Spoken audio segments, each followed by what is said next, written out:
ನಮಸ್ಕಾರ ಸ್ನೇಹಿತರೆ, ಬಾಯಲ್ಲಿ ನೀರೂರಿಸುವಂತಹ ಅತ್ಯಂತ ರುಚಿಕರವಾದ ಸ್ವಲ್ಪ ಹುಳಿ ಮತ್ತು ಖಾರವಾಗಿರುವಂತಹ ಒಂದು ಚಟ್ನಿಯನ್ನ ಇವತ್ತು ಮಾಡ್ತಾ ಇದ್ದೇನೆ. ಅದು ಬೆಳ್ಳುಳ್ಳಿ ಚಟ್ನಿ. ನಾವೆಲ್ಲರೂ ಅತ್ಯಂತ ಪ್ರೀತಿಯಿಂದ ತಿನ್ನುವಂತಹ ದಾಬೇಲಿ, ಪಾವ್ ಭಾಜಿ, ವಡಾ ಪಾವ್ ಈ ರೀತಿಯಾದಂತಹ ಆಹಾರಗಳಲ್ಲಿ ಬಳಸುವಂತಹ ಬೆಳ್ಳುಳ್ಳಿ ಚಟ್ನಿ ಅತ್ಯಂತ ರುಚಿಕರವಾಗಿ ಇರ್ತದೆ. ಇದನ್ನ ನಾವು ಚಪಾತಿ ಜೊತೆಗೆ ಹಚ್ಕೊಂಡು ತಿನ್ಬೋದು ಅಥವಾ ರೊಟ್ಟಿ ಜೊತೆಗೂ ಹಚ್ಕೊಂಡು ತಿನ್ಬೋದು. ಅಷ್ಟೊಂದು ರುಚಿಯಾಗಿ ಇರ್ತದೆ. ಅನ್ನಕ್ಕೂ ಕೂಡ ಕಲಸಿ ನಾವು ತಿನ್ಬಹುದು.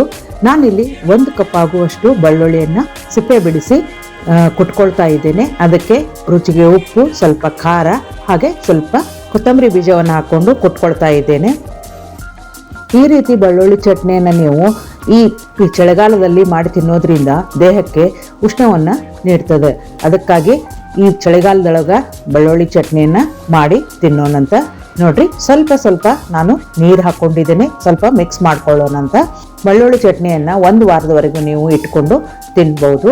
ಒಂದೊಂದು ಸಾರಿ ಗಡಿಬಿಡಿ ಒಳಗೆ ರೊಟ್ಟಿ ಚಪಾತಿಗೆ ಪಲ್ಯ ಮಾಡದೇ ಇದ್ರೂ ಕೂಡ ಈ ಚಟ್ನಿಯನ್ನು ನಾವು ಸ್ವಲ್ಪ ಹಚ್ಕೊಂಡು ತುಪ್ಪ ಹಾಕೊಂಡು ತಿಂದ್ರೆ ಬಹಳ ರುಚಿಯಾಗಿ ಇರ್ತದೆ. ಪಲ್ಯ ಬೇಕಂತ ಕೂಡ ನಿಮ್ಗೆ ಅನ್ಸೋದಿಲ್ಲ.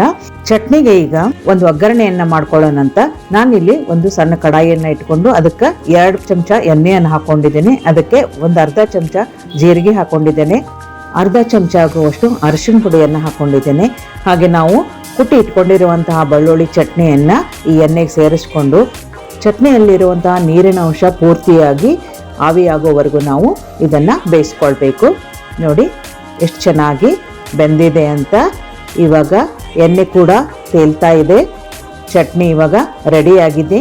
ತಣ್ಣಗಾದ್ಮೇಲೆ ನಾವು ಒಂದು ಡಬ್ಬದಲ್ಲಿ ಶೇಖರಣೆ ಮಾಡಿಕೊಂಡು ಇಟ್ಕೊಳ್ಬೋದು. 1 ವಾರದವರೆಗೂ ನೀವು ಆರಾಮಾಗಿ ಈ ಚಟ್ನಿಯನ್ನು ಉಪಯೋಗ ಮಾಡ್ಕೊಳ್ಬಹುದು.